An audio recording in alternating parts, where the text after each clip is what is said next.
यहाँ पे साइड पे लिखता जाऊँगा मैं यहाँ पे, और फिर उस इम्पॉर्टेंट प्रैक्टिकल के बारे में हम क्वेश्चन साथ साथ जो है वो देखते जाएंगे। अभी कमेंट्स को छोड़ दें, कोई बंदा कमेंट्स की तरफ ना जाए, उसको छोड़ दें, चैट्स को छोड़ दें फिलहाल, बिल्कुल थोड़ी देर के लिए चैट वगैरह को बिल्कुल हमने साइड पे कर देना। अभी सिर्फ मेरी बात सुननी है आप लोगों ने।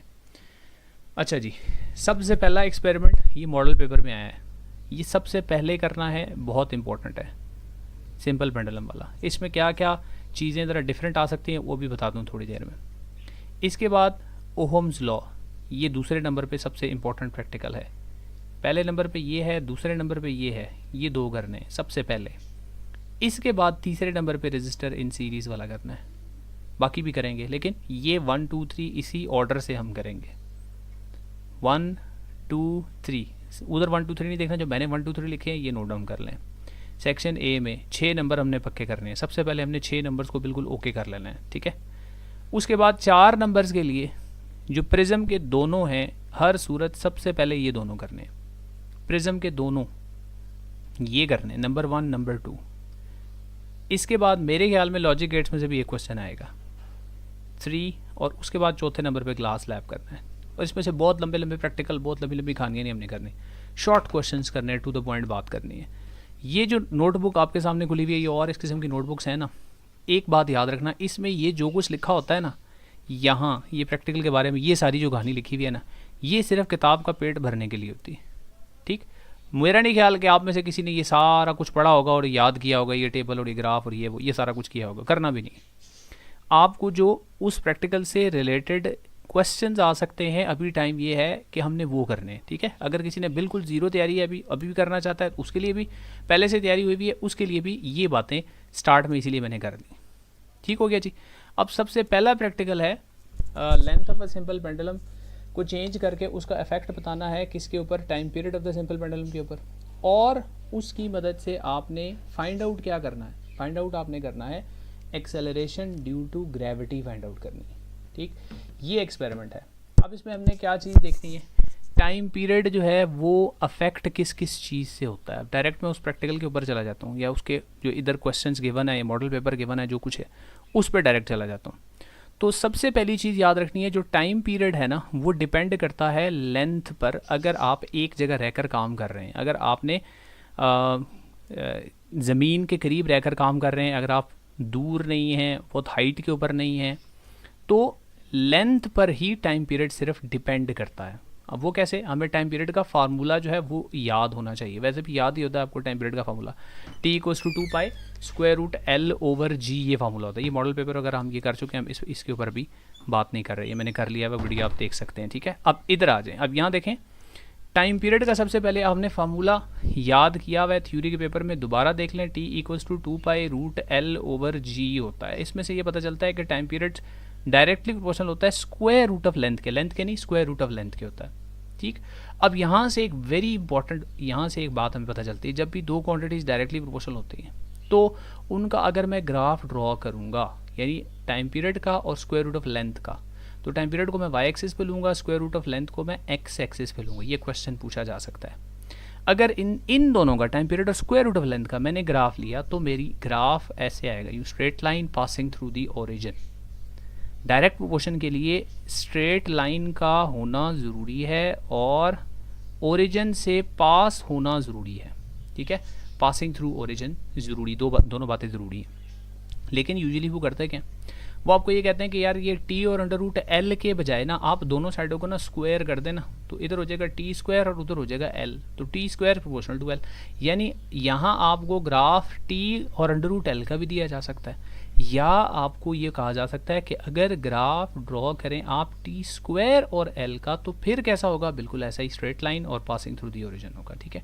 बिल्कुल ऐसा ग्राफ होगा, स्ट्रेट लाइन, अच्छा ये मेरा स्ट्रेट लाइन तो है नहीं, स्ट्रेट लाइन और पासिंग थ्रू दी ओरिजिन होगा अगर ये डायरेक्टली प्रोपोर्शनल हैं तो। यहाँ तक बात समझ आ गई। अब आपने करना ये है एक्सपेरिमेंट में, या करना तो कुछ भी नहीं, गिवन होगा। क्या चीज़ गिवन होगी आपको, length of the pendulum given होगी, ठीक है।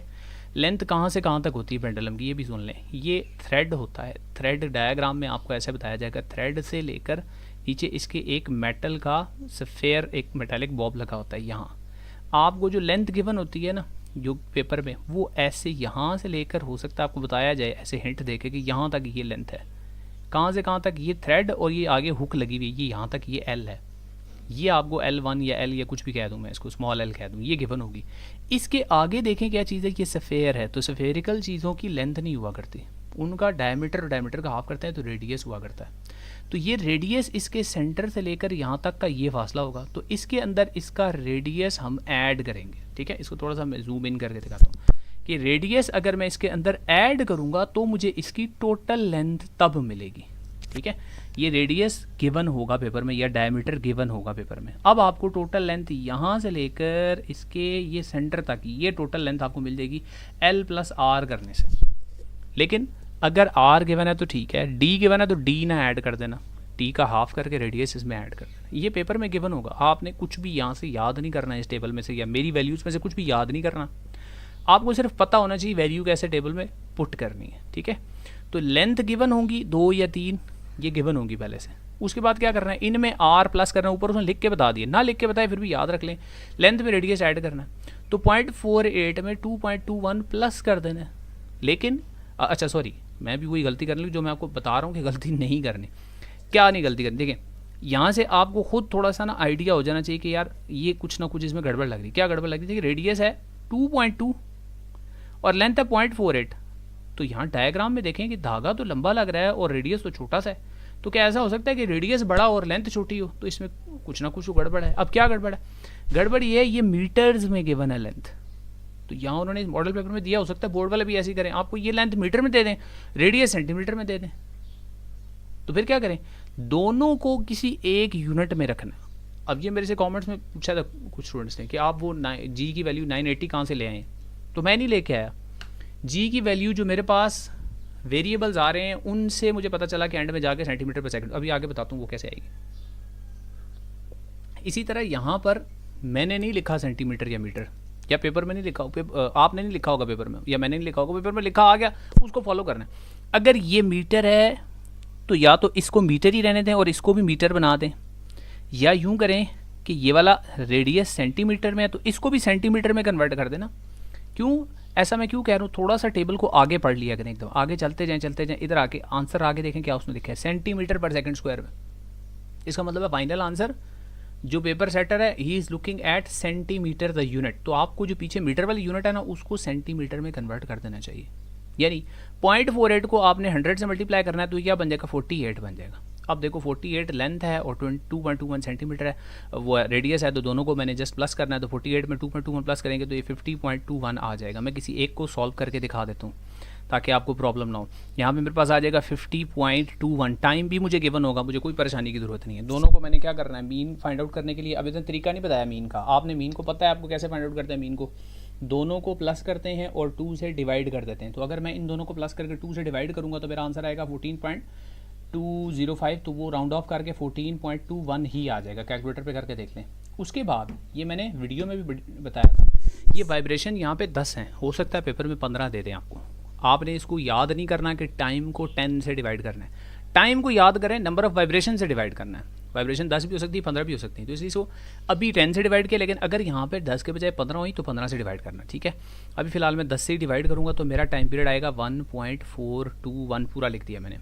अब मैंने क्या करना है, इस फार्मूले में जस्ट वैल्यूज़ पुट करनी है। क्या, 4π² L/T², तो 4π² कैलकुलेटर पे पाई का बटन भी होता है, तो आप 4 भी करें वहाँ से ही कैलकुलेटर पे पाई भी करें, उसके ऊपर स्क्वायर भी करें, 4π² हो जाएगा।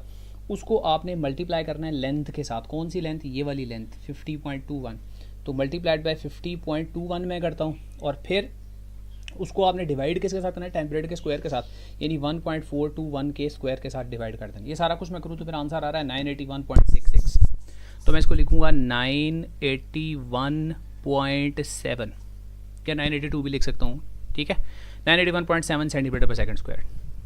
ये इसका आंसर है जो मैंने फाइंड आउट किया है। अब आप कहेंगे जी की वैल्यू तो जी बुक में लिखी होती है 9.81, तो साथ यूनिट भी पढ़ा करें, मीटर पर सेकंड स्क्वायर होता है, इसके साथ लिखा हुआ है सेंटीमीटर पर सेकंड स्क्वायर, तो मीटर को सेंटीमीटर में चेंज किया इसलिए 981।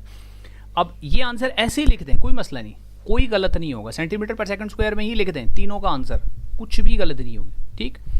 अब इसके बाद परसेंटेज एरर जो मैंने वर्कशीट दी थी उसमें मैंने पूछा था परसेंटेज एरर इसमें शायद आगे हो, आई डोंट नो, मैंने ये पूरी वर्कशीट देखी नहीं है। नहीं है। चले, अगर परसेंटेज एरर का क्वेश्चन आता है तो एक्चुअल वैल्यू मुझे कहाँ से पता है, तो जी की वैल्यू, ये एक्चुअल वैल्यू मुझे पता होती है। जैसे मुझे पता है आइस का मेल्टिंग पॉइंट 0 होता है, मुझे पता है वाटर का बॉइलिंग पॉइंट 100 होता है, ये कुछ चीज़ें हमें पहले से पता होती हैं, ठीक है। तो परसेंटेज एरर वैसे साथ बता देता हूँ। परसेंटेज एरर के लिए मैंने ऐसे किया था कि एक्चुअल वैल्यू में से माइनस की थी मेरी एक्सपेरिमेंटल वैल्यू, ऑब्जर्व्ड वैल्यू, ठीक है, और उसको हमेशा एक्चुअल से डिवाइड कर देना है और 100 से मल्टीप्लाई कर देना है, ठीक है। तो मेरी जो एक्चुअल वैल्यू है वो आई है 980, वो होती है 980 है, नहीं 9.81 होती है, तो 981 चले उसको कर लेते हैं, या 980 कर लेते हैं। इसमें से मैंने क्या करना है, ये ऑब्जर्व्ड वैल्यू माइनस कर देनी है, नहीं 981.7, और इसको किससे डिवाइड करना है 980 से, और इसको किससे मल्टीप्लाई करना है 100 से। ये मेरा परसेंटेज एरर नेगेटिव में आ जाएगा। हो सकता है किसी अगली रीडिंग में आपका आंसर को 990 आ जाए, कुछ और आ जाए, तो आपका परसेंटेज एरर थोड़ा सा बढ़ जाएगा। लेकिन आपका मसला नहीं है, एरर जितना मर्जी हो, जो आपको वैल्यूज़ गिवन है उनके हिसाब से आपने सॉल्व करना है इसको।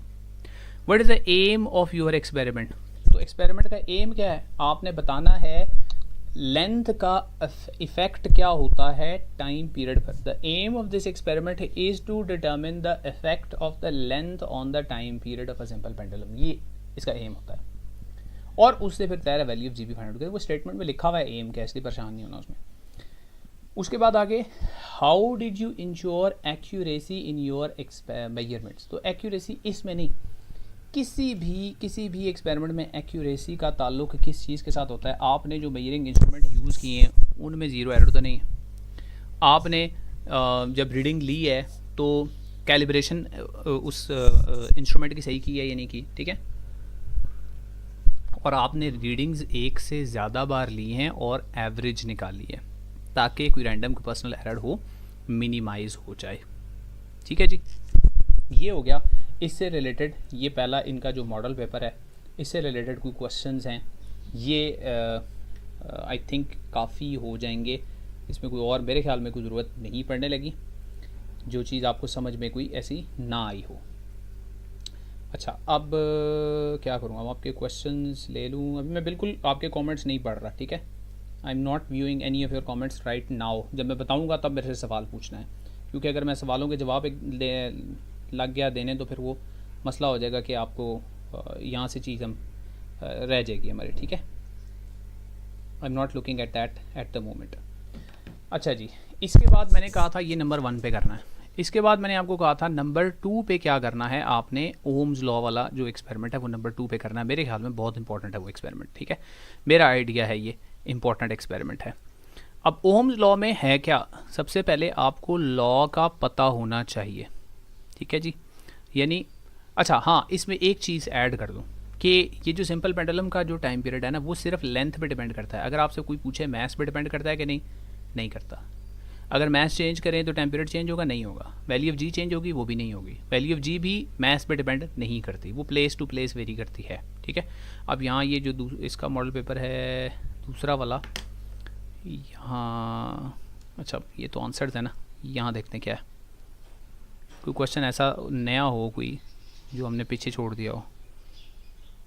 If the length of the pendulum is 0.5 and the time for 20 oscillation, देखो जैसे मैंने कहा ऑसिलेशन 10 नहीं 20 भी हो सकती हैं, is 28 second calculate the time period and the gravitational acceleration. अब इस इन्फॉर्मेशन से टाइम पीरियड कैसे कैलकुलेट होगा, देखो टाइम पीरियड क्या होता है, टोटल टाइम जो लगा divided by number of vibrations, formula याद हो जाए तो कोई प्रॉब्लम नहीं होती। तो टाइम कितना लगा, टाइम लगा 28 सेकंड, और ऑसिलेशन कितनी हुई 20 हुई, तो 28 को 20 से डिवाइड कर देंगे तो ये टाइम पीरियड आ जाएगा इस पर्टिकुलर क्वेश्चन के अंदर। ये जो सामने क्वेश्चन लिखा हुआ है, तो अगर मैं 28 को डिवाइड बाय 20 कर दूंगा तो 1.4 मेरा टाइम पीरियड 1.4 सेकंड आ जाएगा, ठीक है।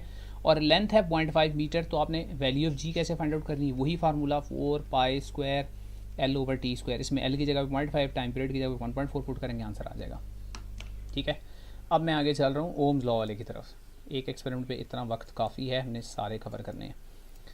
तो ओम्स लॉ वाले में सबसे पहले आपको सर्किट डायग्राम या कनेक्शन लगाने आने चाहिए, उसके बगैर आप आगे उस एक्सपेरिमेंट में नंबर पूरे यानी नहीं ले सकते, ठीक है। ये resistors I think in series वाला होगा, इससे आगे कहीं होगा ओम्स लॉ वाला। ठीक है, मिलते जुलते हैं। अगर आपको एक बात समझ आ जाती है तो अगले वाले की भी आपको इंशाल्लाह समझ आ जाएगी, ठीक है। मैं आगे चल रहा हूँ ओम्स लॉ वाले की तरफ। इस दिस ये ओम्स लॉ नहीं, ये भी नहीं है। अच्छा लॉजिक गेट्स वाला मुझे पता रहता है, वो मैं इंशाल्लाह करवाता हूँ। लॉजिक गेट्स वाले में इतना प्रॉब्लम है ही नहीं, आपसे कोई सर्किट डायग्राम नहीं पूछेंगे, इसलिए वो प्रॉब्लम नहीं है। ये सीरीज़ पैरेलल वाले में एक दो बहुत इंपॉर्टेंट चीज़ें हैं, इसलिए थोड़ा सा इंतज़ार करना, इसकी तरफ मैं आता हूँ।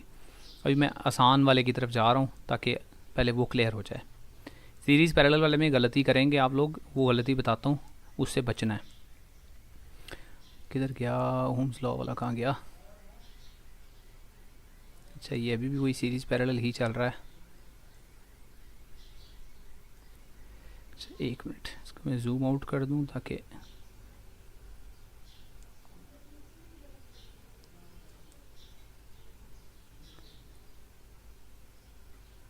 ये है आई थिंक ओम्स लॉ वाला, नहीं ये resistance of galvanometer by half deflection वाला है।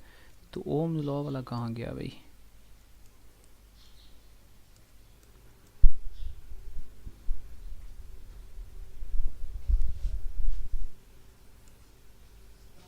Can't see it.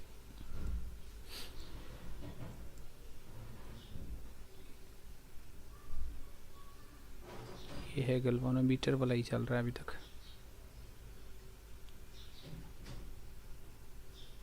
हाँ जी ये आ गया ओम्स लॉ, सॉरी इसको थोड़ा देर लग गई ढूंढने में।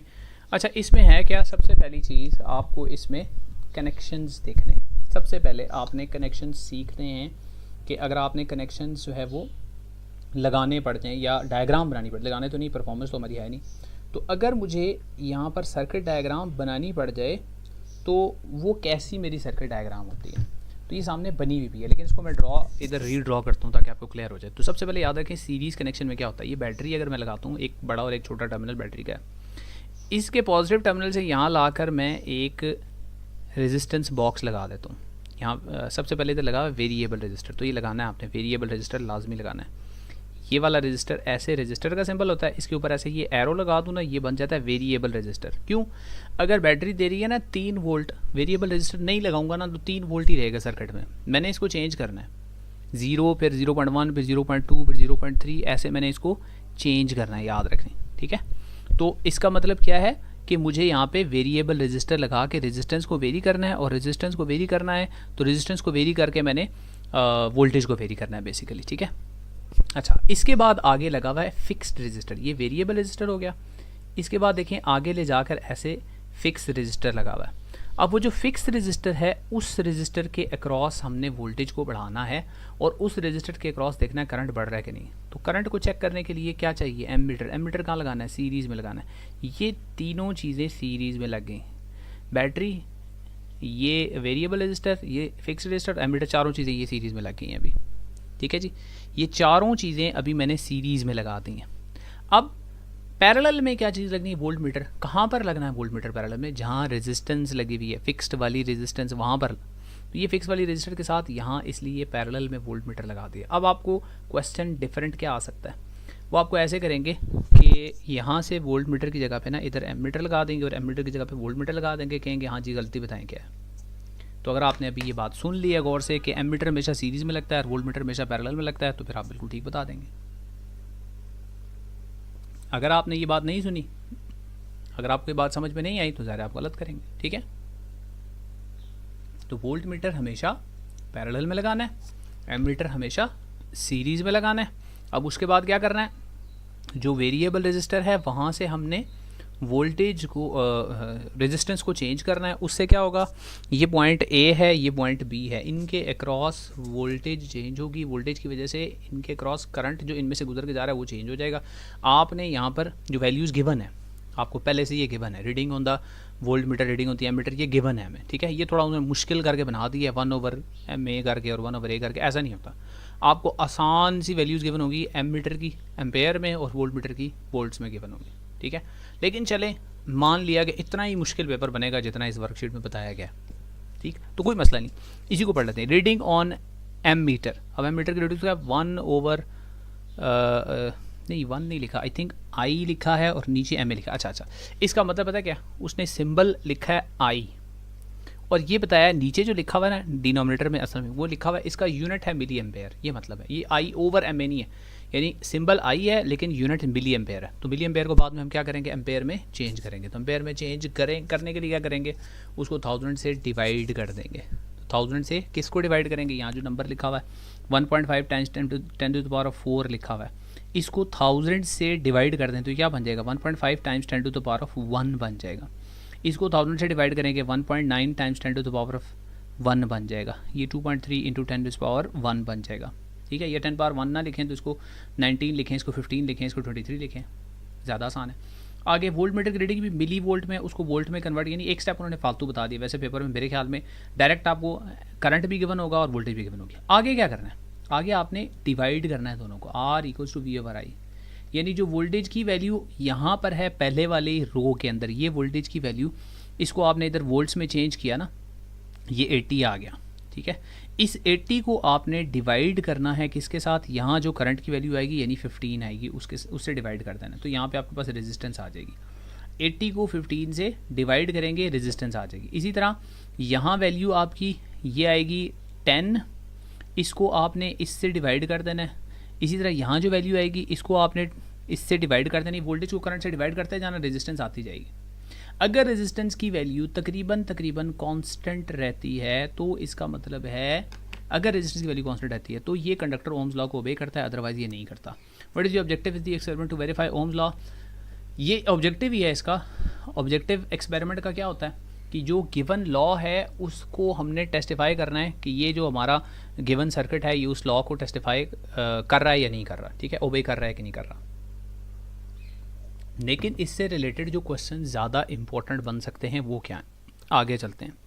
प्रिकॉशन वाला भी इंपॉर्टेंट नहीं है, मैं बताने लगूँ क्वेश्चंस। ठीक है, यहाँ इन्होंने कोई इतने खास क्वेश्चन बताए नहीं है। अगर कोई कंडक्टर ओम्स लॉ को ओबे करता है तो आपसे ये कहा जाता है कि उसका ग्राफ बताएं कैसा होगा, या ड्रॉ करके दिखाएं कैसा होगा। तो आपने वोल्टेज को इधर अगर ले लिया और करंट को अगर इधर ले लिया, ठीक है, वैसे जो स्टैंडर्ड प्रोसीजर है वो पता है क्या, कि करंट को आपने इस साइड पे लेना है और वोल्टेज को आपने इधर लेना है। क्यों कि लॉ ये है current is directly proportional to the potential difference. तो ग्राफ स्ट्रेट लाइन बनेगा, ऐसे स्ट्रेट लाइन, ये ऐसे स्ट्रेट लाइन ही, थोड़ा ऐसे स्ट्रेट लाइन, ओरिजिन से ड्रॉ नहीं सही हो रहा, ये स्ट्रेट लाइन ग्राफ होगा जो ओरिजिन से पास हो रहा होगा। इसको लिखेंगे कैसे, straight line inclined to x axis passing through origin, ये लिखना है आपने। ठीक है, ग्राफ कैसा होगा, ड्रॉ करने को नहीं कहा गया, आपसे पूछा गया कैसा होगा तो ये लिखना है। ठीक, अब ग्राफ से रेजिस्टेंस कैसे निकालनी है ये मैं बता चुका हूँ वीडियो में, वैसे एक दफ़ा फिर बता देता हूँ। ग्राफ से रेजिस्टेंस कैसे निकाल सकते हैं, देखिए रेजिस्टेंस होती है V/I। ग्राफ से आपने ना स्लोप ही फाइंड आउट करनी है, और ग्राफ से कोई चीज़ यहाँ फाइंड आउट नहीं करनी। स्लोप यहाँ में अगर मैं स्लोप इस ग्राफ से फाइंड आउट करूँ जो मैंने अभी ड्रॉ किया है, तो यहाँ जो स्लोप आएगी ना वो आएगी I/V, क्योंकि स्लोप होती है change in y axis over change in x axis. अब क्या मेरी स्लोप यहाँ पर रेजिस्टेंस के इक्वल बन रही है, नहीं बन रही? तो स्लोप को रेजिस्टेंस के इक्वल बनाने के लिए मुझे क्या करना पड़ेगा, उलट करना पड़ेगा, इन्वर्टेंडो थ्योरम लगाना पड़ेगा। इन्वर्टेंडो का मतलब है कि स्लोप का इन्वर्स करूंगा तो ये V/I हो जाएगा। तो इस वाले ग्राफ में, I और V वाले ग्राफ में, स्लोप का इन्वर्स जो है ना वो रेजिस्टेंस के बराबर होता है। स्लोप का इन्वर्स रेजिस्टेंस के बराबर होता है। लेकिन अगर खुद ही उन्होंने पेपर में दे दिया कि वोल्टेज इधर है, करंट इधर है, ग्राफ ऐसे होता है, इसकी स्लोप निकालें, इसकी स्लोप ही रेजिस्टेंस के बराबर होती है। फ़र्क है थोड़ा सा दोनों में। ठीक है, ये याद कर लेना है इसमें। हाँ, अगर टेबल में वैल्यूज़ ना गिवन हुई, बहुत ही कोई मुश्किल पेपर हुआ, एक स्टूडेंट ने मेरे से पूछा था ये क्वेश्चन, बहुत अच्छा क्वेश्चन पूछा था। कुछ कमेंट्स में ऐसे होते हैं स्टूडेंट्स के बहुत शानदार क्वेश्चंस पूछते हैं। ठीक है, उसने कहा था कि जी अगर डायग्राम आ गई बनी हुई तो फिर क्या होगा, बिल्कुल आ सकती है जी। डायग्राम बनी हुई आ गई और उस डायग्राम में से वोल्टेज और करंट की वैल्यूज़ आपने बतानी हो तो फिर क्या होगा। तो देखो जो रीडिंग वोल्ट मीटर के ऊपर होती है ना वो ऐसे होती है, देखो उसका जीरो थोड़ा सा इधर होता है ऐसे, इसके बाद इधर 1 लिखा होता है, इधर ऐसे 2 लिखा होता है माइनस में। ठीक है, इधर होता है 1 प्लस का, इधर 2 प्लस का, इधर 3 प्लस का। इनके दरमियान में भी ऐसे डिवीजन तो होंगी ज़रा, दो एक 5 चले कहते हैं 1 2 3 4 5 होंगी, इनके दरमियान में 5 डिवीजन होंगी, आगे भी 5। अब ऐसे करके वो नीडल क्यों बताएंगे जी, नीडल ऐसे इधर है। अब ये नीडल इधर है, इधर 1 2 3, ये थर्ड लाइन की सीध में, मान लेते हैं थर्ड लाइन की सीध में रीडिंग है ऐसे। अब वो कहेंगे पढ़ के बताएं जी ये रीडिंग कितनी है। अब आपने उसको स्केल को बड़े ध्यान से पढ़ना। अब स्केल को पढ़ने का क्या तरीका देखें, बहुत आसान। ये 0 है, ये 1 है। इसके दरमियान में पहले काउंट करें कितनी डिविजन्स हैं। मैं मान लेता हूँ इसके दरमियान 1 2 3 4 5 6 7 8 9 10 डिविजन्स हैं, दोनों के दरमियान में 10 डिविजन्स हैं। तो एक डिवीजन कितने के इक्वल बनेगी, एक डिवीजन कितने के इक्वल बनेगी, 0.1 के इक्वल बनेगी, फिर 0.2 0.3 एंड सो ऑन। तो अगर 1 से 2 डिवीजन आगे नीडल हुई तो वो आंसर क्या होगा, 1.2। अगर 2 से 2 डिवीजन आगे हुई तो 2.2 एंड सो ऑन। तो इस तरह आप रीडिंग पढ़ भी सकते हैं डायग्राम के ऊपर से, अगर आ गया तो। ये भी आ सकता है पेपर में क्वेश्चन कि टेबल में ना गिवन हो, डायग्राम दे दें उससे गिवन हो, ठीक है। अच्छा, अब आपको रीडिंग अगर आ गई, ग्राफ ड्रॉ करने आ गया तो आई थिंक ये ओके हो गया। अब मैं जा रहा हूँ आपके कमेंट्स रीड करने। अब पहले 2 एक्सपेरिमेंट्स में कोई प्रॉब्लम है आराम से ज़रा बताइएगा, कोई प्रॉब्लम है तो मुझे बता दें, मैं पढ़ के कमेंट ताकि आपको आंसर उसका कर सकूं।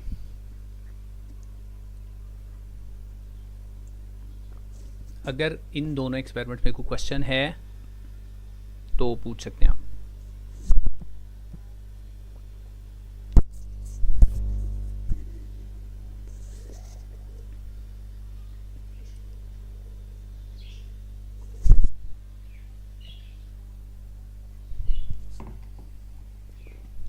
ओके हो गया।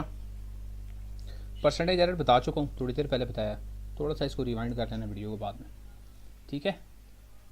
प्रिज्म वाला, हाँ जी समझाता हूँ, प्रिज्म वाले की तरफ जाता हूँ। मैंने आपने स्टार्ट से शायद नहीं देखा, मैंने आपको बताया पहले मैंने वो करवाना है, पेंडुलम वो करवा दिया, ओम्स लॉ करवा दिया, अब आगे जा रहा हूँ, ठीक है।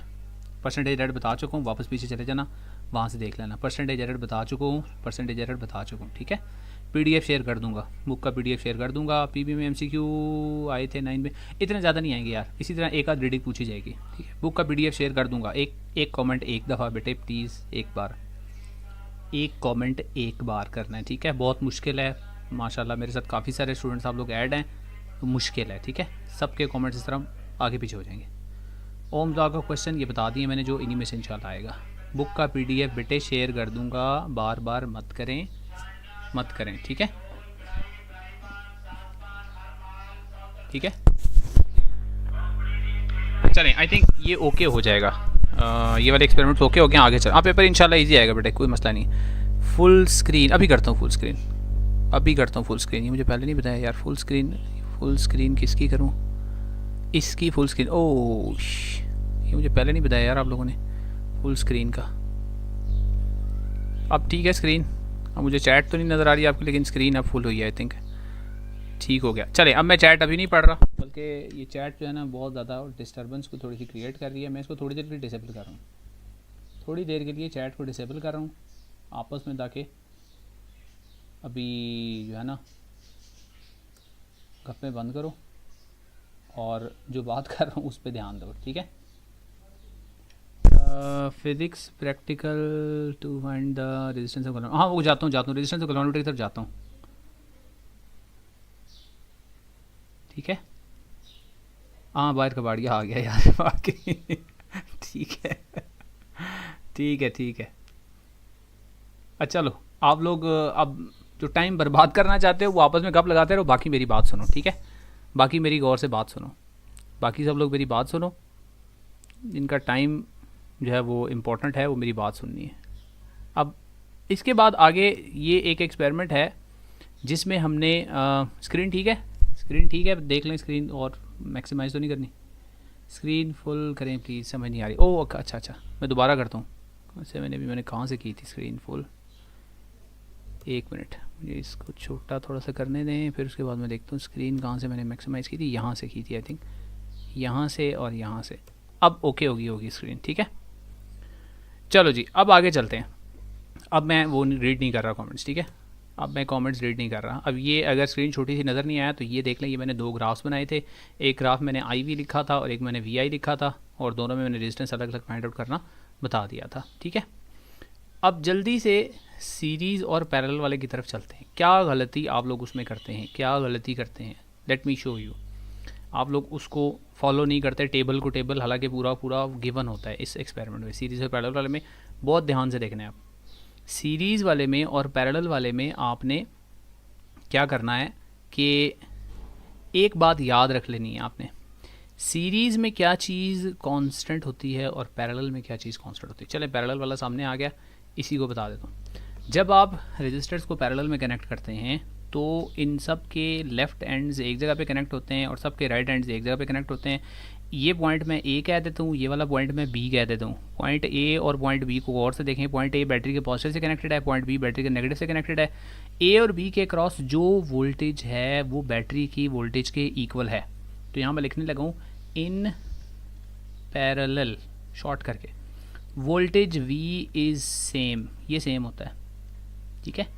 करंट इज़ डिफरेंट, ये डिफरेंट होता है। ये बात आपको अगर समझ आ गई तो आधे से ज़्यादा काम आसान हो जाएगा। क्यों आसान हो जाएगा, देखें ज़रा टेबल पे गौर करें ज़रा।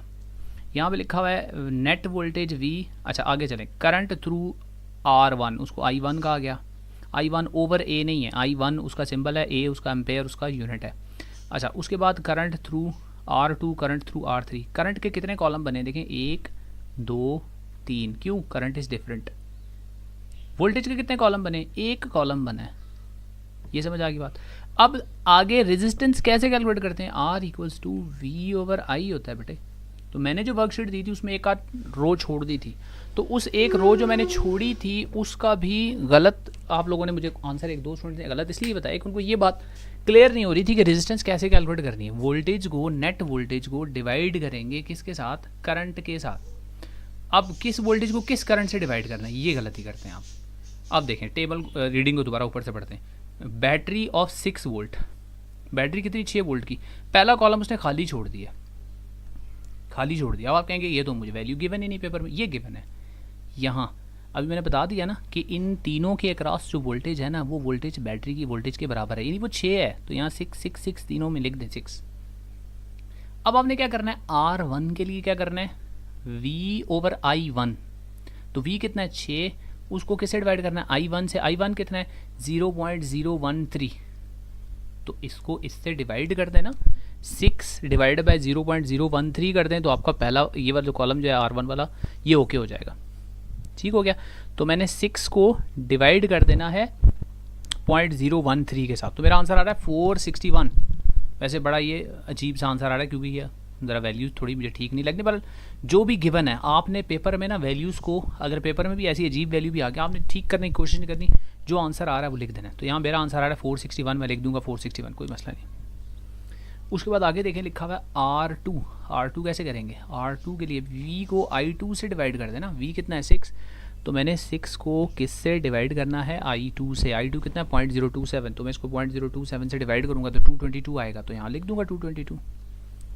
उसके बाद R3 रेजिस्टेंस कैसे आएगी, तो R3 के लिए भी वही तरीका, 6 को मैंने डिवाइड कर देना है I3 से। तो 6 को मैं डिवाइड कर दूंगा 0.040 से, तो 0.040 से डिवाइड किया तो 150 आ गया, तो मैंने यहाँ पे 150 लिख देना है। अब मैंने निकालनी है इक्विवेलेंट रेजिस्टेंस। ये कैसे आएगी, पैरेलल में इक्विवेलेंट रेजिस्टेंस का फॉर्मूला क्या होता है, 1/RE equals to 1/R1 plus 1/R2 plus 1/R3। ये ऐसे कर देना है।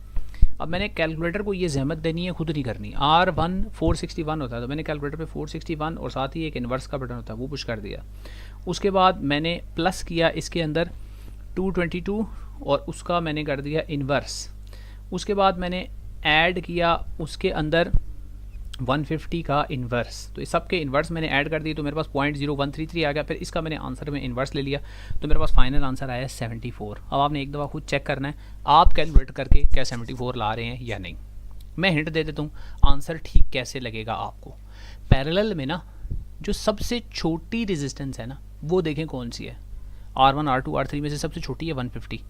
आपका जो इक्विवेलेंट का आंसर है ना वो सबसे छोटी से भी छोटा आएगा, तो मेरा 74 आ रहा है ना छोटा उससे, तो ठीक है। अगर ये आंसर मेरा 150 या 150 से बड़ा आता तो मैं पता लगा लेता कि मैंने इक्विवेलेंट रेजिस्टेंस गलत कैलकुलेट किया। अब आप लोग गलती क्या करते हैं, मैंने अभी थोड़ी देर पहले बताया। आप क्या करेंगे, आपने डिवाइड V को I1 से करने के बजाय I2 से कर दिया। आपने ये निकाल के R1 में लिख दिया, गलत। जो रेजिस्टेंस है उसके करंट को ही डिवाइड करना है वोल्टेज से, ठीक है। अब ये बाकी रोज़ जो हैं दोनों ये आपने खुद कैलकुलेट करनी है। मैं भेज दूंगा PDF का कोई मसला नहीं है, ठीक है। ये मैं आपको बता दूंगा, अटैच कर दूंगा कहीं पे, तो ये आप वहाँ से डाउनलोड कर लेंगे। इसमें सिर्फ ये कहानी समझने वाली है और कुछ भी नहीं है, और इसमें कोई क्वेश्चन कोई मसले वाला नहीं है, ठीक है। इन्होंने टेबल थोड़ा शॉर्ट किया है, मेरी अगर वीडियो पे जाए ना, मैंने इसमें 2 स्टेप और आगे किए हैं, ठीक है, वो 7 इजाफी कर दी है, वो वहाँ से देख लेना, वो मैं उस पर टाइम ज़ाया नहीं कर रहा. What is the formula to calculate the total distance, वो ऊपर लिख दिया, वो ये इसका आंसर हो गया. Why does the total distance in parallel circuit decrease when more resistors are added. क्यों? टोटल रेजिस्टेंस के डिक्रीज होने की वजह क्या है? तो देखें, 2 रेजिस्टर्स है ना, वो पैरेलल में कनेक्टेड है, पैरेलल में कनेक्टेड है. पैरेलल में क्या होता है, वोल्टेज सेम रहती है, करंट को डिवाइड हो जाता है, करंट डिवाइड हो जाता है. अगर मैं इधर एक और रेजिस्टर लगाऊंगा ना, यहाँ एक और रेजिस्टर लगाऊंगा यहाँ पे, अब क्या हो रहा है, जो बैटरी से करंट जा रहा है उसके पहले 3 ब्रांचेस ही, अब वो 4 ब्रांचेस हो गई. तो रेजिस्टेंस R इक्वल्स टू क्या होता है, V/I. करंट चौथी एक ब्रांच में जाने की वजह से रेजिस्टेंस टोटल जो है वो छोटी हो जाती है, कम हो जाती है, ठीक है. ये इस एक्सपेरिमेंट से रिलेटेड ये क्वेश्चन हो गया. इसके बाद रेजिस्टेंस इन सीरीज़ में थोड़ा सा ही फ़र्क होता है. क्या? ज़ाहिर है वो तीनों रेजिस्टर्स सीरीज़ में लगाए हुए होते हैं. अब जब तीनों रेजिस्टर्स सीरीज़ में लगाए जाएंगे तो क्या चीज़ सेम होगी, क्या चीज़ डिफरेंट होगी, ये बात आपने समझ लेनी है.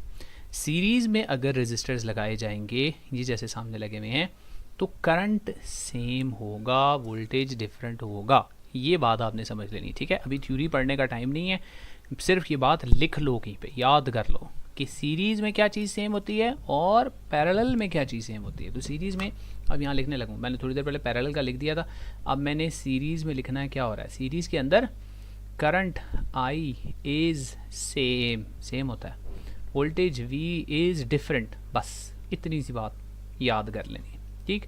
अब करंट सेम का क्या मतलब है, देखो करंट का यहाँ कितने कॉलम है, एक पैरेलल वाले में करंट के कितने कॉलम थे, याद है, 3.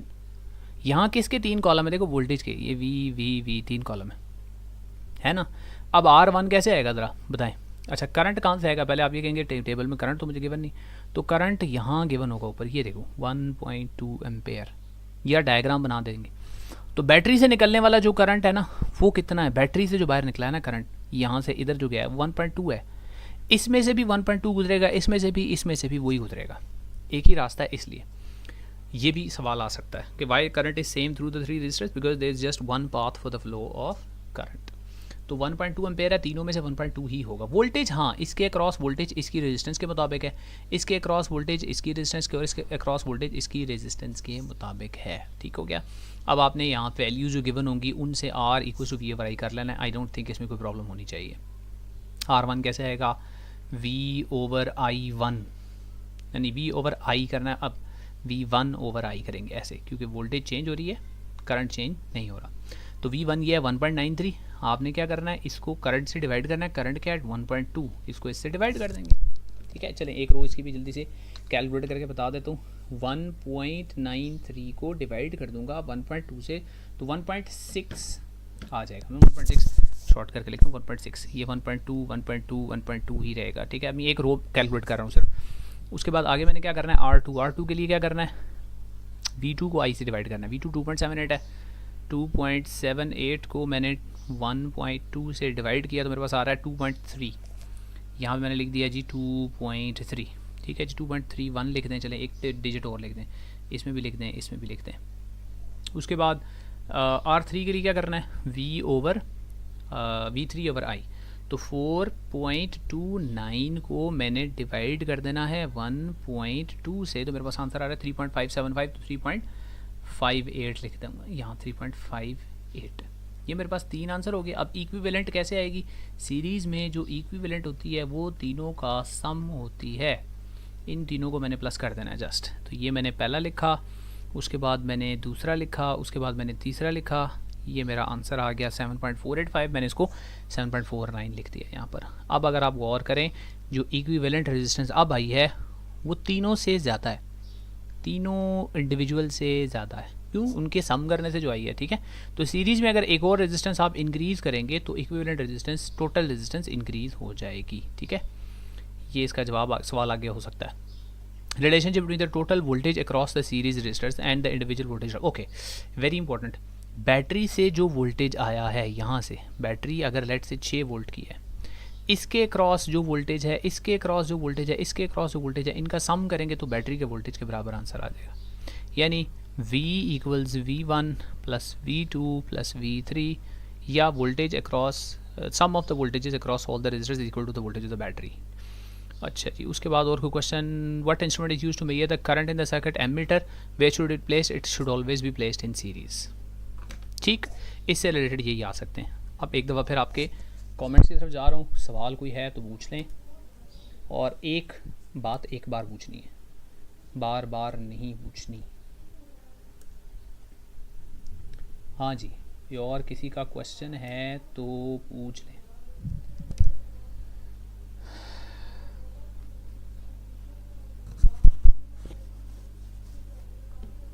जी, any question for these two practicals?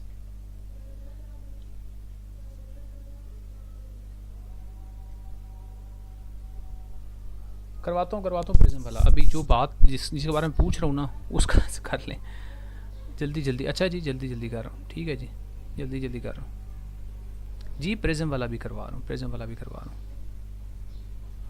Resistance की वैल्यू याद कर, नहीं कुछ भी याद नहीं करना, वैल्यू सारी गिवन होंगी, याद नहीं करना, ठीक है। परसेंटेज एरर बता चुका हूँ यार ऊपर। लॉजिक गेट्स, हाँ वो और प्रिज्म वाला दोनों करवा रहा हूँ, ठीक है। डिफ्लेक्शन वाला वो भी कराता हूँ। अब बहुत तेज़ी से आपके कमेंट्स आ रहे हैं, इसलिए कुछ समझ नहीं आ रही क्या हो रहा है। तो what I will do is I will go to the next practical, ठीक है। I will go to the next practical. Next कौन सा? प्रिज्म वाला। बार बार आप लोग पूछ रहे हैं, प्रिज्म वाले 2 एक्सपेरिमेंट्स हैं, उन्हीं दोनों की तरफ चलते हैं। अच्छा जी, उन दोनों की तरफ चलेंगे। यहाँ यहीं पे डायग्राम इंपॉर्टेंट है। डायग्राम कैसे बनेगी ये देख लो जल्दी से। ये एक एक्सपेरिमेंट है जिसमें एंगल ऑफ डेविएशन हमने फाइंड आउट करना है। ये एंगल ऑफ डेविएशन वाला एक्सपेरिमेंट है जिसमें हमने एक प्रिज्म को ऐसे रखा होगा कि एक कोई बेस हमारी तरफ होगी, ठीक है। ये एंगल ऑफ डेविएशन का एक्सपेरिमेंट होता है।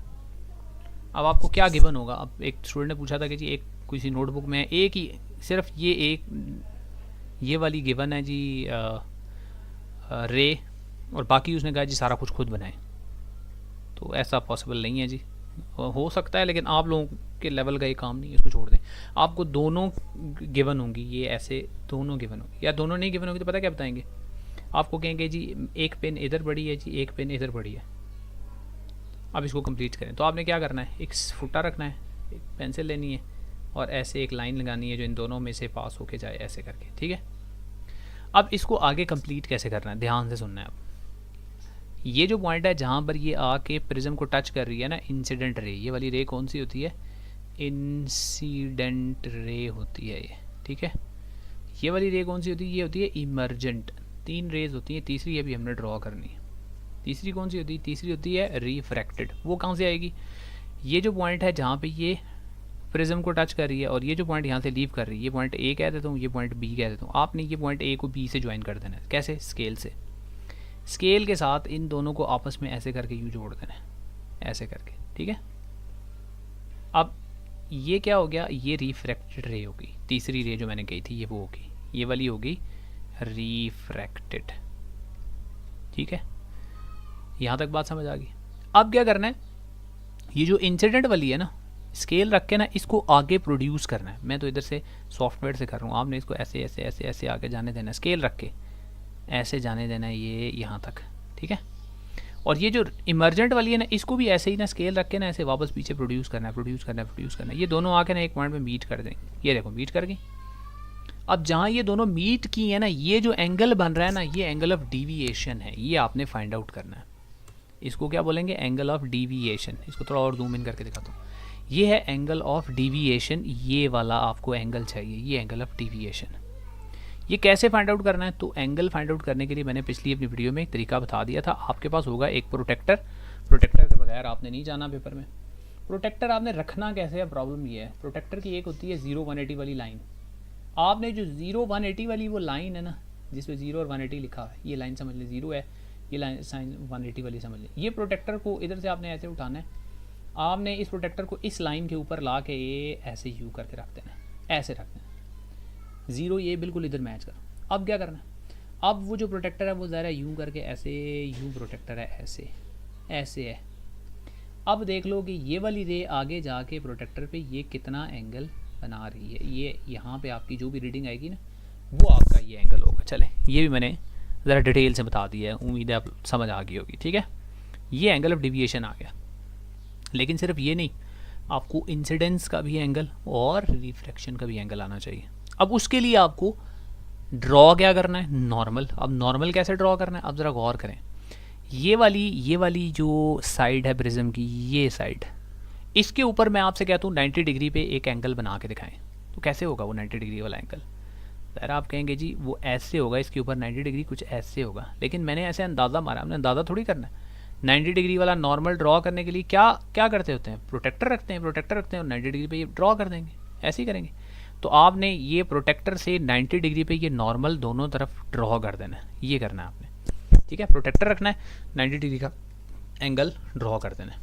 अब वो 90 डिग्री नापने नहीं बैठ जाना, नापना कौन सा वाला है, इंसिडेंट रे और ये नॉर्मल के दरमियान ये जो एंगल है, ये इंसिडेंस का एंगल है, ये नाप लेना। जैसे अभी बताया वैसे ही डी कैसे रखनी है, चलें फिर बता देता हूँ। डी आपने ऐसे रखनी है, ये डी का 0 और 180 है, ये 0 लिखा हुआ है, ये 180 लिखा हुआ है, ये ऐसे करके ये यूँ डी है ऐसे। ठीक है, एक मिनट ठहरें, इसके अंदर शायद हो कहीं पर डी बड़ी भी, इस सॉफ्टवेयर के अंदर नहीं है, चले होती तो मैं यहाँ बता देता, लेकिन बल ऐसी होगी ना आपके प्रोटेक्टर डी ऐसा होगा। आपने उसको क्या करना है, उसका 0 180 कहाँ पे रखना है, ज़रा देखना है।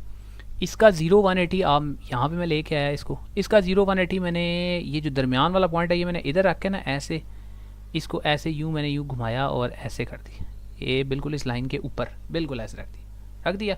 अब देखो यहाँ ये जो रीडिंग आएगी, ये वाली डी पे जो रीडिंग आएगी, ये मैंने पढ़नी है क्या है, ये कुछ 30 35 को 40 को इस तरह को ऐसे आ जाएगा, ये मेरा एंगल ऑफ इंसिडेंस है। ये समझ आ गई बात। अब इसके बाद मैंने angle of refraction find out करना है। अब मैंने यही डी उठाना है यहाँ से, इसको मैंने अब ला के कहाँ रखना है, अब मैंने इसको लाकर रिफ्रैक्टेड रे के साथ ऐसे घुमा के यूँ करके रख देना है। मैं इसको ऐसे यूँ करके घुमाया ऐसे, और इसको ला के ये रिफ्रैक्टेड वाली जो रे है ना, इसके ऊपर रे ऐसे रखा और इधर से इसको रिफ्रैक्टेड रे पे यूँ रख दिया, ये रख दिया। अब जो नॉर्मल वाली लाइन है ये कितना एंगल बता रही है, ये वाला एंगल आपने मुझे बताना है, इन दोनों के दरमियान ये एंगल बताना है, ये मैंने शेड भी कर दिया, ये वाला एंगल बताना है, ये डी आपको बता दी।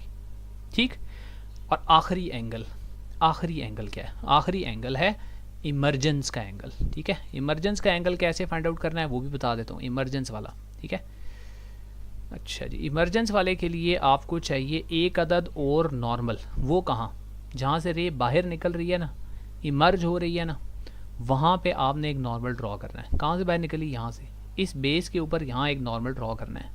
ये नॉर्मल कुछ ऐसे जाएगा यूँ, ये नॉर्मल हो गया इधर यहाँ।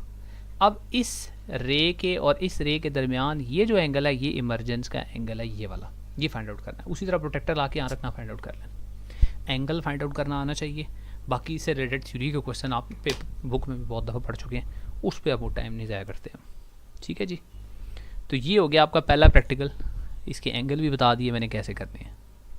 अब दूसरा प्रैक्टिकल इससे ज़्यादा थोड़ा सा टफ़ है, टफ़ इस टर्म्स में है कि उसमें ज्योमेट्रिकल वर्क ज़रा ज़्यादा है। एक सेकंड में पानी पी लूँ।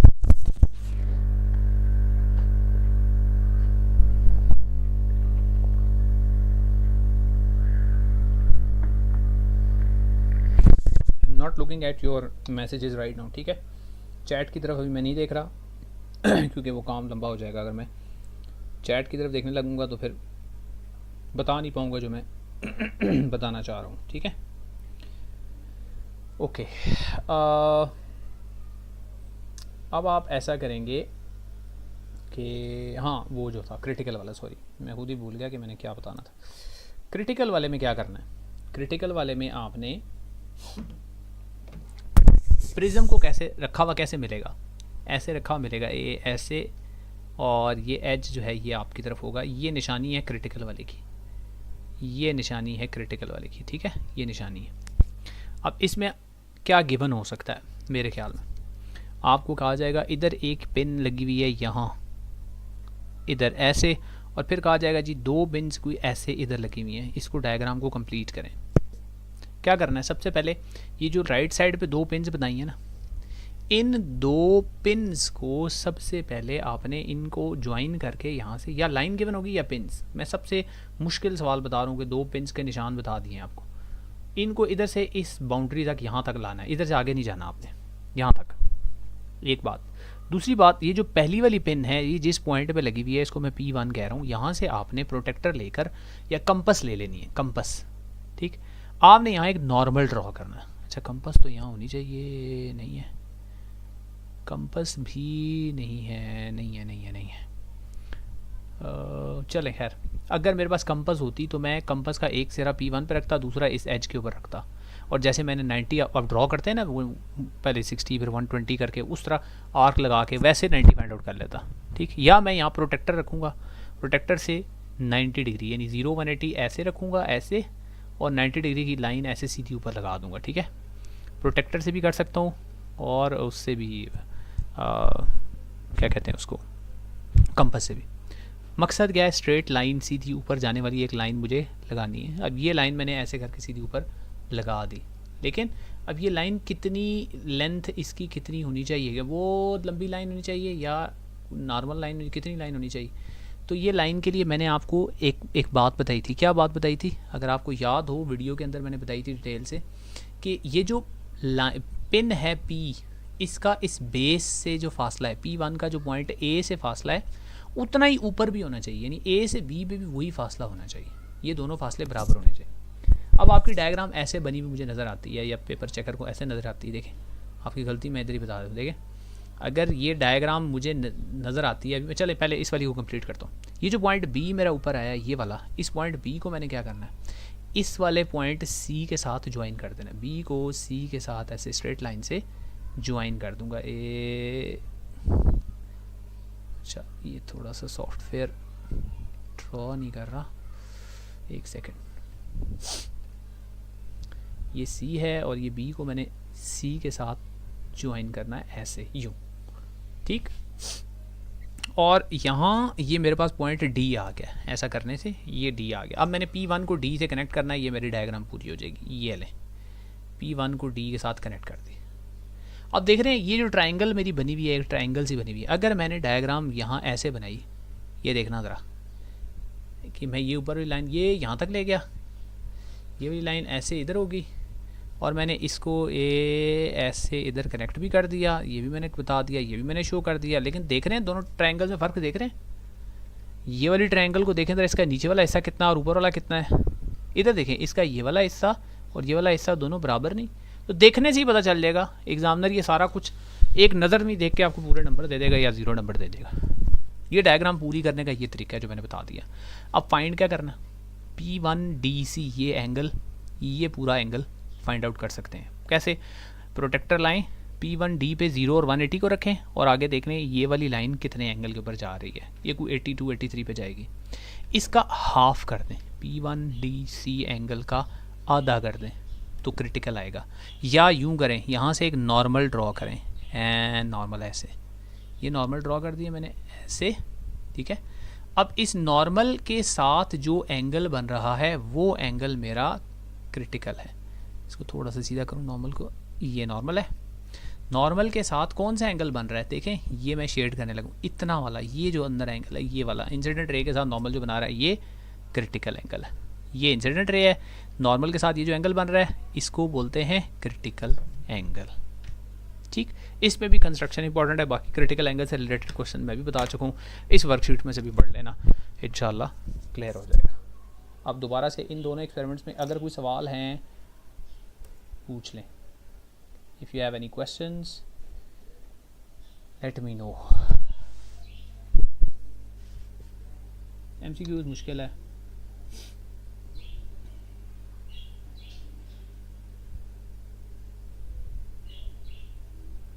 मैं शेयर कर दूंगा, PDF का मसला नहीं है। अभी बताएं इन दो एक्सपेरिमेंट्स में कोई प्रॉब्लम है तो please let me know. G की वैल्यू ठीक नहीं आ रही, कौन सी G की वैल्यू ठीक नहीं आ रही जी?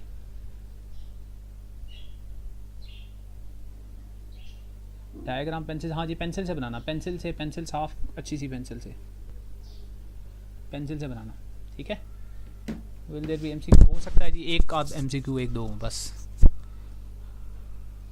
चलें, very good. If you are 100% prepared. Sir last वाली worksheet, sir last worksheet, okay last वाली कराता हूँ।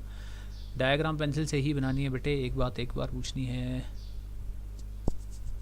ओके लॉजिक गेट्स, हाँ लॉजिक गेट्स बताता हूँ अभी। प्रिज्म वाला यार ये दोबारा वीडियो थोड़ी सी रिफाइंड करके आपको देखनी पड़ेगी। अच्छा जी, और भी अभी इसमें तो और नहीं है कोई। चलें मैं वापस जा रहा हूँ उस पर, लास्ट वर्कशीट करवाता हूँ, ठीक है।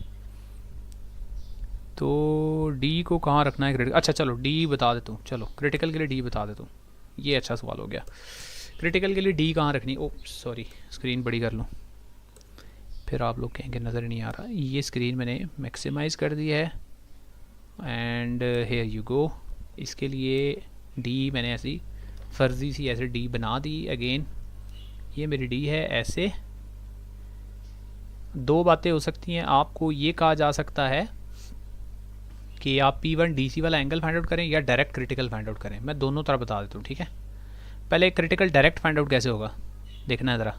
ये डी मैंने ऐसे टेढ़ी करके यू रखी ऐसे, ये डी ऐसे रखी, थोड़ा सा इसको इधर से उठा के मैं ये इसके ऊपर ऐसे लाया, दरमियान वाला पॉइंट बिल्कुल ऐसे, और ये नॉर्मल के ऊपर दरमियान वाला पॉइंट, ये ऐसे रखी मैंने डी, ठीक। अब एंगल कौन सा वाला मैंने बताया ये वाला एंगल, इसके और इस नॉर्मल के दरमियान ये जो एंगल है ये मेरा क्रिटिकल है, ठीक है। डी मैंने इस तरह रखनी है। लेकिन अगर ऐसा होता है कि ये बीच में नहीं लगाते, आपको ये कहते हैं पूरा ये एंगल पहले P1 DC वाला एंगल बताएं जी, फिर क्या करेंगे, डी को कैसे रखेंगे, ये डी मैंने जैसे उठाई, इनमें से किसी एक लाइन पर मैंने ये डी रख देनी है, किसी एक लाइन पर, दोनों में से मेरी मर्जी है, किसी एक लाइन पे मैंने डी रख देनी है। देखो मैंने इसको ऐसे करके यूँ घुमाया, डी को ऐसे करके यूँ घुमाया, इधर से ला के किसी एक लाइन पे डी का सेंटर यहाँ पे ला के मैंने ऐसे करके ये रख दिया ऐसे करके, ठीक है ऐसे। अब ये तो हो गया ज़ीरो, ये जो डी के ऊपर रीडिंग आ रही है ये बतानी है क्या है, ठीक है। ये वाली रीडिंग बतानी है डी पे, ये वाली क्या है, तो इन दोनों के दरमियान ये एंगल आपने ऐसे बता देना। ओके, अब एक प्रैक्टिकल रह गया था लॉजिक गेट्स वाला, वो बता दूं क्योंकि मैंने उसकी वीडियो अपलोड नहीं की भी। लॉजिक गेट्स वाले में आपको सारे के सारे लॉजिक गेट्स के सिंबल आने चाहिए, सारे के सारे लॉजिक गेट्स के सिंबल की प्रैक्टिस नहीं आती तो कर लें। सारे के सारे लॉजिक गेट्स के ट्रूथ टेबल होने चाहिए, सारे के सारे लॉजिक गेट्स की आपको बूलियन इक्वेशन आनी चाहिए, बूलियन इक्वेशन आनी चाहिए, ठीक है। जल्दी से 1 मिनट में यहाँ मेरे साथ रिवाइज़ कर लें, मेरे साथ रिवाइज़ कर लें। एंड गेट ये डी बना देना है ऐसे करके यूँ, ये डी बना देना है, ये एंड गेट होगा। लेकिन इधर आपने दो इनपुट्स लाजमी शो करनी है, ए एंड बी, और यहाँ पे आपने एक्स को शो कर देना है। इसकी बूलियन इक्वेशन क्या होगी, x equals to A dot B. इसका वो टेबल क्या होगा, 0 0 पे 0, 0 1 पे 0, 1 0 पे 0 और 1 1 पे 1। जल्दी से ये एंड हो गया। अब इसके बाद और गेट में ये ऐसे कर देना है, ये और ऐसे करके और बन जाएगा, ठीक है जी। इसके बाद इसकी इनपुट्स दो शो करनी है, एक ए और एक बी। यहाँ पे आपने एक्स को शो करना है और x equals to A plus B होता है। 0 0 पे 0 है, बाकी सब पे ये क्या होता है 1 होता है। 0 0 0 1 पे 1 हो गया, 1 0 पे 1 हो गया और 1 1 पे भी 1 हो गया। इसके बाद नॉट होता है, जल्दी से रिवाइज़ कर लें मेरे साथ। नॉट के लिए ऐसे ट्राइंगल बना लेनी है और आगे इसके ये डॉट थ्रू लगाना है, ये इन्वर्टर को शो करता है। एक इनपुट होती है और एक आउटपुट होती है इसकी, ठीक है। इसको x equals to A inverse लिख देना है ऐसे, ठीक। 0 को 1 कर देता है और 1 को ये 0 कर देता है। उसके बाद नॉर एंड नॉट वो भी हो सकते हैं। एंड के आगे आपने ये एंड लगा दें और एंड के आगे आप ऐसे करके ये लगा दें, तो ये क्या बन जाएगा, ये बन जाएगा नैंड। नैंड के लिए क्या करेंगे, x equals to A dot B inverse, और नॉर के लिए क्या करेंगे, x equals to A plus B inverse कर देंगे, ठीक है जी। ये लॉजिक गेट्स में, इसके अलावा मेरे ख्याल में कोई और नहीं आएगा क्वेश्चन, ठीक है। अब रह गया आपका वो शंट वाला, उसमें आपके क्वेश्चंस जो हैं वो ये शंट के लिए वो गिवन होगी कि नहीं, गिवन होगी जी, शंट गिवन होगी, कोई मसला नहीं है उसके, ठीक है। अच्छा, इसकी ये सर्किट डायग्राम भी है, सर्किट डायग्राम भी है, लेकिन ये उम्मीद है नहीं आएगी पेपर में, इसलिए इसको याद करने की ज़रूरत नहीं है। जो वो है ना शंट वाला, resistance of galvanometer by half deflection method वाला, उसको एक नज़र ज़रा देख लेते हैं, क्योंकि वो ऐसा एक्सपेरिमेंट है जो ज़्यादातर करवाया नहीं जाता। और वैसे मैंने उसकी जो वीडियो अपलोड की हुई है ना, उसमें ज़रा देखना, मैंने परफॉर्म करके बताया हुआ है, परफॉर्मेंस भी बताई हुई है और फिर उससे रिलेटेड क्वेश्चन भी बताए हुए हैं और कैसे उससे रिलेटेड सॉल्व कैसे करना है उसको। अच्छा, अब यहाँ जल्दी से बता देता हूँ कि मेरे ख्याल में स्ट्रेच तरह ज़्यादा होगी ये लाइव स्ट्रीम, तो इसको भी एंड की तरफ हम जा रहे हैं, ठीक है। अब उसमें हमने करना ये होता है कि एक गैल्वानोमीटर को जब कंस्ट्रक्ट किया जाता है ना, तो उसके साथ ना एक रेजिस्टेंस लगी हुई होती है। गैल्वानोमीटर की कंस्ट्रक्शन के टाइम ना उसके साथ एक रेजिस्टेंस लगी हुई होती है। हमने उस रेजिस्टेंस की ना वैल्यू फाइंड आउट करनी है। चलें छोड़ें, मैं यहाँ बताता हूँ, इसकी वर्कशीट को छोड़ दें। गैल्वानोमीटर ऐसे कंस्ट्रक्ट होता है, देखें ये गैल्वानोमीटर है, इसके साथ सीरीज़ में ना एक रेजिस्टेंस पहले से ना लगी हुई है, ऐसे यूँ समझ लें। ये पूरा एक असल में गैल्वानोमीटर है, यहाँ से यहाँ तक ये पूरा एक गैल्वानोमीटर है। सीरीज़ में एक रेजिस्टेंस पहले से लगी हुई है, हमने इस रेजिस्टेंस की वैल्यू फाइंड आउट करनी है। तो कैसे फाइंड आउट करनी है, इसको आपने लगाना है एक और रेजिस्टेंस के साथ और बैटरी के साथ। तो यहाँ पे हमने एक और रेजिस्टर, हाई रेजिस्टर लगाया और साथ एक बैटरी लगाई और साथ ये गैल्वानोमीटर लगा दिया ऐसे, ना एमीटर ना वोल्ट मीटर, ठीक है, ये ऐसे ये लगा दिया हमने। और फिर इस गैल्वानोमीटर के साथ ना पैरेलल में ना एक और छोटी सी रेजिस्टेंस, उसको बोलते हैं शंट। अब शंट क्या चीज़ होती है, कोई भी छोटी रेजिस्टेंस जो पैरेलल में लग जाए वो शंट हो जाती है, ठीक है। अब ये जो दरमियान में छोटी रेजिस्टेंस है, ये मैंने ड्रॉ नहीं कर रहा, आपको समझाने के लिए ड्रॉ की थी। गैल्वानोमीटर के अंदर ये समझ ले, अंदर एक वो रेजिस्टेंस छोटी सी लगी हुई है। अब इसके पैरेलल में ना यहाँ मैं एक स्मॉल रेजिस्टेंस यहाँ लगा दूंगा ऐसे, यहाँ इसको मैं बोलूँगा शंट, ठीक।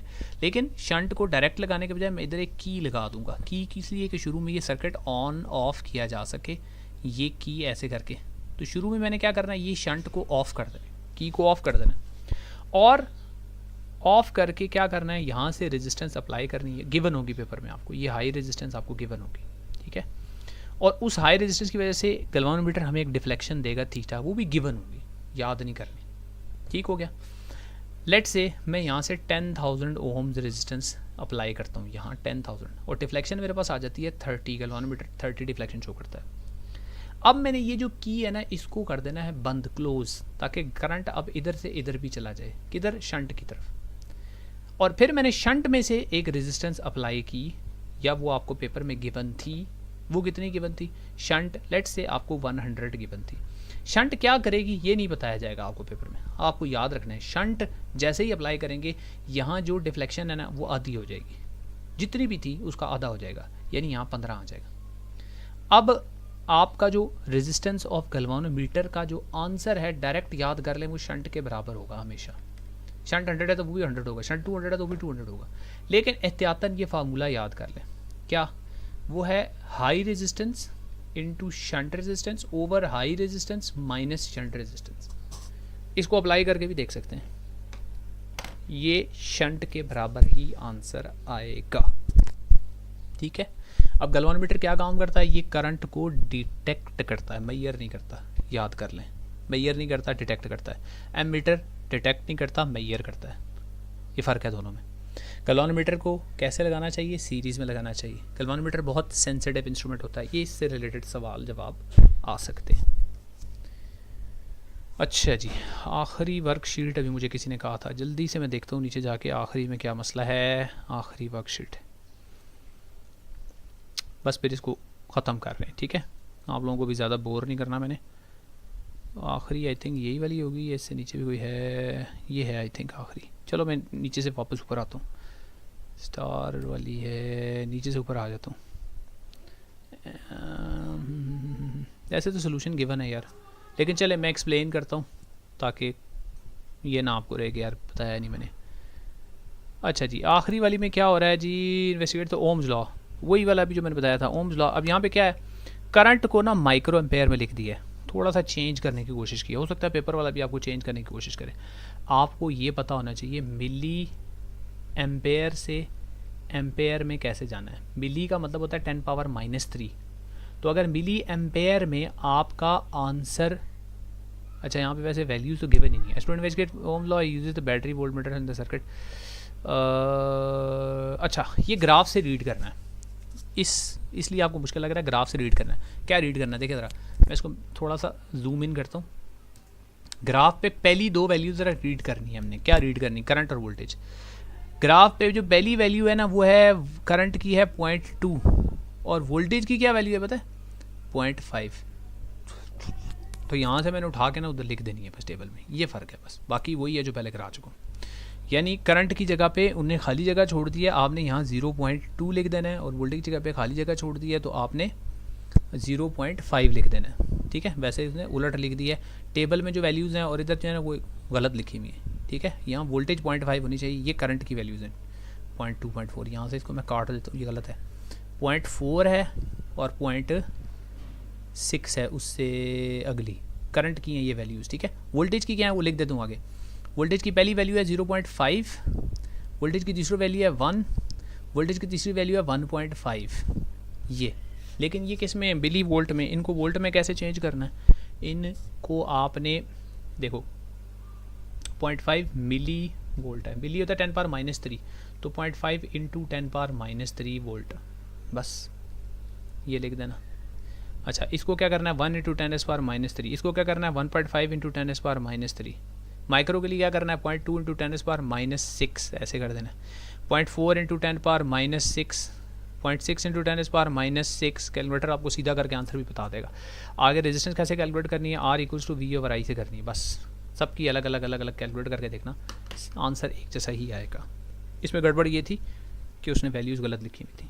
ठीक है, आगे चलें। What is the significance slope. अच्छा, सिग्निफिकेंस ऑफ द स्लोप।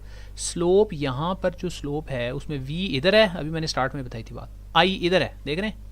अगर V y एक्सिस पे, I x एक्सिस पे, तो स्लोप किसके इक्वल आएगी पता है, V over I। V over I पता है किसके बराबर होता है, रेजिस्टेंस। तो यहाँ से आपने बताना है कि slope of the VI graph is equal to resistance, वो रेजिस्टेंस के बराबर होती है। ओके, ये सिग्निफिकेंस है।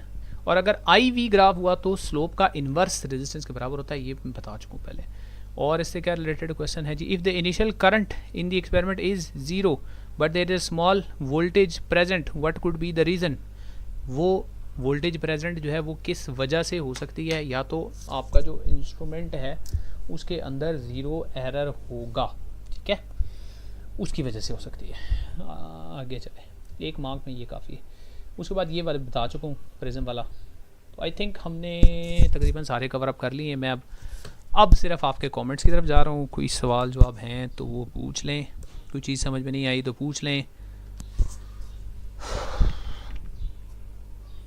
जी मैं ऐड कर दूंगा डिस्क्रिप्शन में,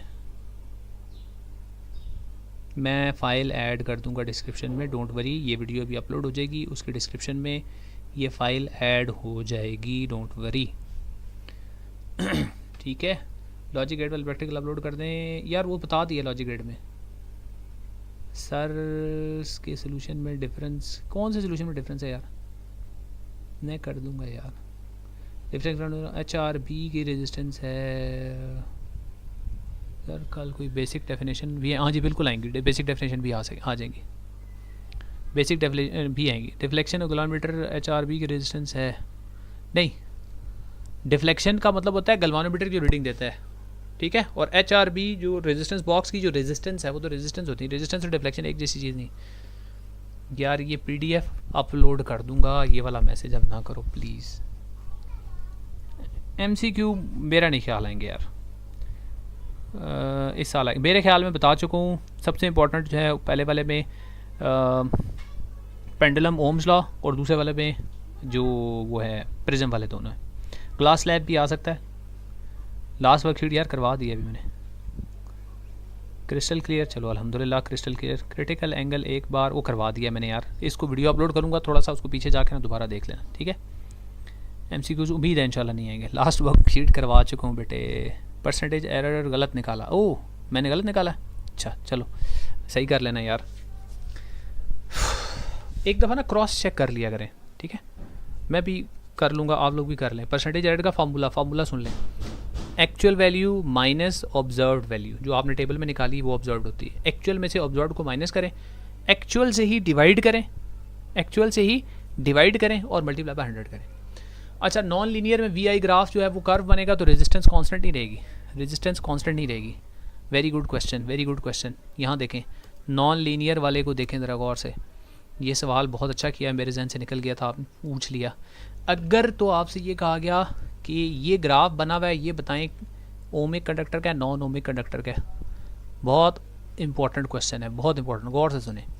वी इधर आई इधर का क्या मतलब है, और इसी को आई इधर और वी इधर का क्या मतलब है।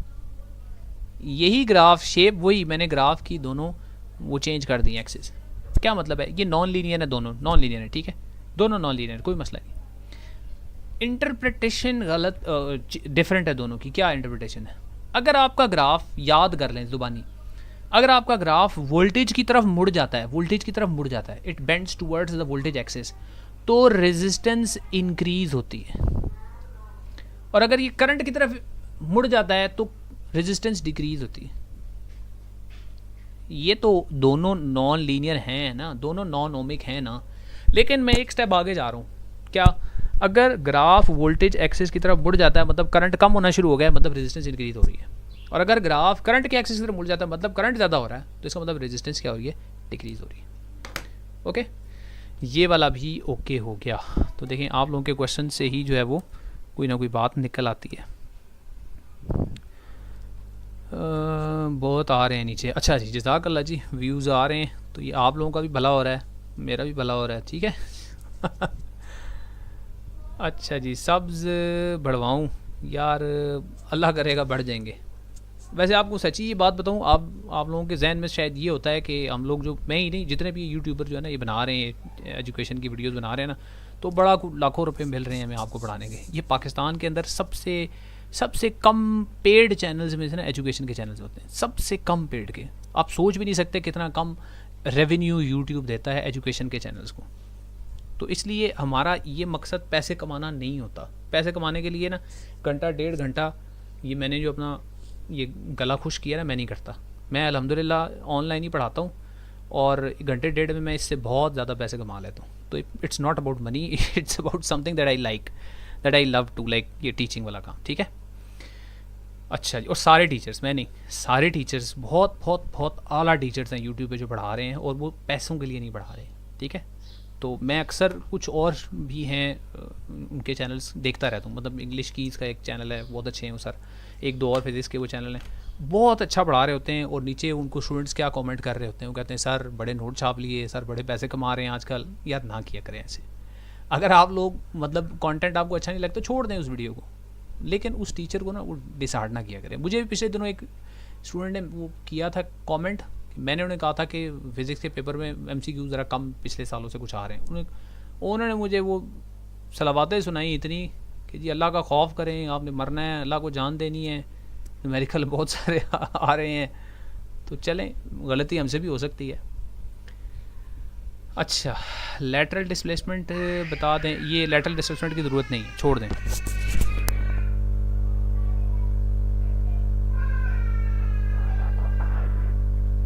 परसेंटेज एरर, अच्छा ट्यूशन लेनी है, चलो मुझे किसी टाइम किसी वीडियो पे कमेंट करना। अभी इधर बहुत ज़्यादा वो खप में मुझे समझ नहीं आएगी, ठीक है। किसी वीडियो पे कमेंट करना, वहाँ तरीका बताऊँगा। इंपॉर्टेंट क्या है, इंपॉर्टेंट सुन ले जी आखिर में। इंपॉर्टेंट कनकेव कन्वेक्स आपके कोर्स में नहीं है बेटे, इसलिए लैटरल डिस्प्लेसमेंट छोड़ दें। वो मुझे पता है कुछ कॉपियों ने वो बनाया हुआ है, कॉपियों का पेट भरा हुआ है उन्होंने। आपने सिर्फ वो प्रैक्टिकल करना है जो फेडरल बोर्ड ने बताए हैं, उसमें कनकेव कन्वेक्स नहीं है, नहीं है, नहीं है। ओके, कनकेव कन्वेक्स बेटे नहीं है। यूनिक गेमिंग कनकेव कन्वेक्स वाला प्रैक्टिकल नहीं है, ठीक है। हाफ डिफ्लेक्शन इंपॉर्टेंट है, मेरे ख्याल में नहीं है। इससे ज़्यादा इंपॉर्टेंट है ओम्स लॉ वाला, और पहला है पेंडुलम वाला, वो इंपॉर्टेंट है, ठीक है। हाँ, वो बच्चे रो रहे हैं, बाहर गली में खेल रहे हैं बच्चे, तो रो रहे हैं।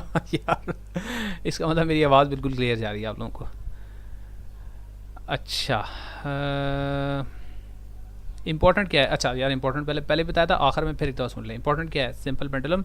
इंपॉर्टेंट क्या है, ओम्स लॉ। इंपॉर्टेंट क्या है, प्रिज्म ग्लास स्लैब, ठीक है। मेरे ख्याल में कल ना आया तो यार मेरे पीछे ना पड़ जाना, ये तो आपने सवाल ही नहीं कराए थे, ये तो वो पेपर ही नहीं आया, ये भी होता है मसला। मैंने कोई अगर आप में से कॉमेंट्स में बता दे यार, किसी ने मुझे पैसे दिए इन तमाम वीडियोज़ के, किसी से मैंने मांगे हों, या किसी ने मुझे वैसे कोई अपनी तरफ से कोई तोहफा को पैसे को गिफ्ट को ऐसा दिया हो, नहीं ना। तो अगर ये हम अपनी तरफ से कोशिश करके आपको बता रहे हैं, नहीं आता उसमें से, मैंने पेपर नहीं बनाया हुआ, ना ये ना थ्योरी का कोई, ठीक है। आपको तैयारी करवाना मकसद था, अल्हम्दुलिल्लाह वो काफ़ी हद तक करवा दिए। अगर परसेंटेज नेगेटिव आ सकता है, बिल्कुल आ सकता है। कब आ सकता है, जब एक्चुअल वैल्यू कम हो और आपकी ऑब्जर्व वैल्यू ज़्यादा हो, नेगेटिव भी आ सकता है। नेगेटिव भी आ सकता है, ठीक है। प्रिज्म वाला और ग्लास लैब वाला वो मैंने अपलोड कर दिया, ग्लास लैब वाले की वहाँ से देख लेना।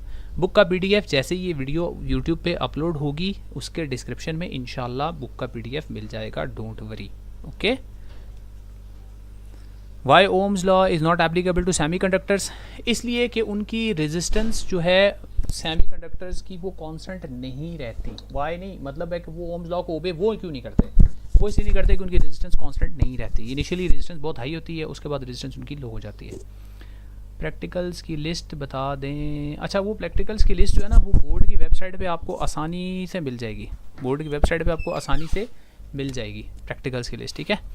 और उसके बाद ये जो मैं पीडीएफ शेयर करूँगा ना इसमें वो लिखी हुई है, तो आप आसानी से वो देख सकते हैं। आपने प्रैक्टिकल की लिस्ट के लिए क्या करना है, गूगल पे लिखना है जाके PBA क्लास 10 FBISC, तो फेडरल बोर्ड की अपनी वेबसाइट का एक वो पहला पेज खुलेगा, उसके ऊपर वो बने हुए होंगे, ठीक। इंपॉर्टेंट यार बार बार बता चुका हूँ, थक गया हूँ बस। एक्चुअल वैल्यू क्या होगी, जी की वैल्यू की एक्चुअल होती है जी 980 सेंटीमीटर पर सेकंड स्क्वायर, और अगर मीटर पर सेकंड स्क्वायर में तो 9.81 मीटर पर सेकंड स्क्वायर की एक्चुअल होती है। फार्मूला नहीं कोई भी नहीं होता, एंगल ऑफ डिविएशन का फार्मूला नहीं होता, नहीं होता आपके कोर्स में नहीं है, पहले होता था अब नहीं है जी। ख़त्म कर देते हैं, ठीक है। बुक का पीडीएफ अच्छा यार कर देता हूँ।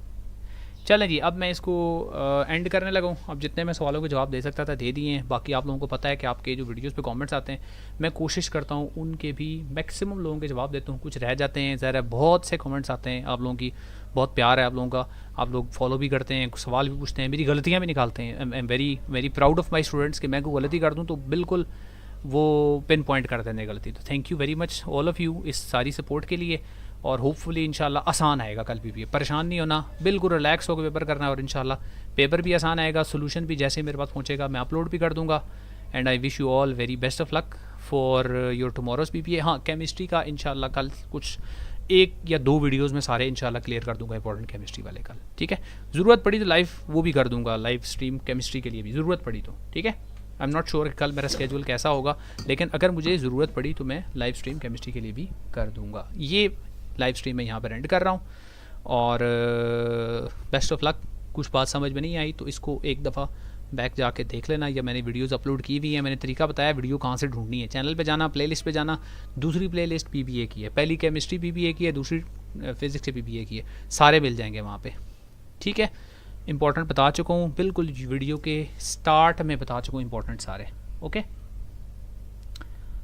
चलें, okay, I will and this right now. Refractive index वाला अपलोड कर चुका हूँ बेटा, वो देख लेना, वो काफ़ी होगा, ठीक है बेटे। अल्लाह हाफिज़।